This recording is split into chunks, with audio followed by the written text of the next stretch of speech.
Welcome back. A major shift in the messaging coming from the CDC. In fact, it is updating its webpage on vaccine guidance, now supporting a false claim that there are links between vaccines and autism, which has been heavily pushed by Health Secretary Robert F. Kennedy Jr. and rejected by scientists and health experts who point to decades of research that show no clear link between vaccines and autism. Here with us now is Dr. Anahita Dua, a vascular surgeon and professor at Harvard Medical School. Doctor, it's so nice to have you here. I mean, this is the official message on the CDC's webpage now, and it contradicts what has been debunked years ago. Is there any new information that you're aware of that would suggest there's any kind of link between autism and vaccines? Absolutely not. Not. The only change that has been made is to the website. And that needs to be very clear. And this is the equivalent of, essentially having GPS in your car and it's suddenly telling you, you could take a right and you may or may not fall off a cliff. This sort of back and forth with the most important health information, which is the CDC, is really unfortunately unacceptable. But there is absolutely no evidence that links autism to any type of vaccine.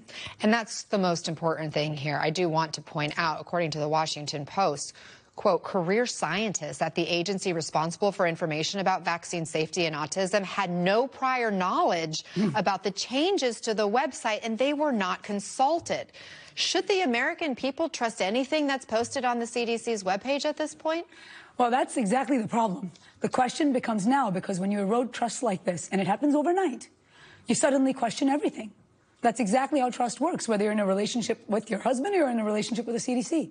So at this point, what's been published previously, of course, is appropriate. But as new things come out, like, for example, the black box warning off HRT recently happened, that's wonderful, and that's exciting and new. But the question then becomes, now what do we believe? And so this is a big problem. And part of the issue with eroding the trust of these institutions is that now scared parents, scared elderly, our patients, don't know what to do and what to say. Yeah, and to that point, we're already seeing vaccine hesitancy. People who don't know if they should be vaccinated, get their children vaccinated. And look at what is happening now with measles cases soaring here in the U.S. Health experts are warning if we don't curb this trend, measles will become endemic to the U.S. for the first time in 25 years. The U.S. may lose its eradication status. How significant is that? And do you see any way that we're not going to end up there? It's a huge deal. And frankly, it's basically January, because that will be 1 year since we started to see the rise. That will be the point at which we would lose that status. And that is a huge deal. Measles is highly contagious. If you are not vaccinated and you are in a room, 9 out of 10 people who are in that room who are not vaccinated will get the virus. So getting vaccination levels to 95% is the appropriate number at which people are protected. And we are way lower now, and we are dropping because of vaccine hesitancy that is never grouped into just the COVID vaccine or just the measles vaccine. It just becomes vaccines and scares people, and we have these types of epidemics. Dr. Anahita Dua, thank you so much for coming in.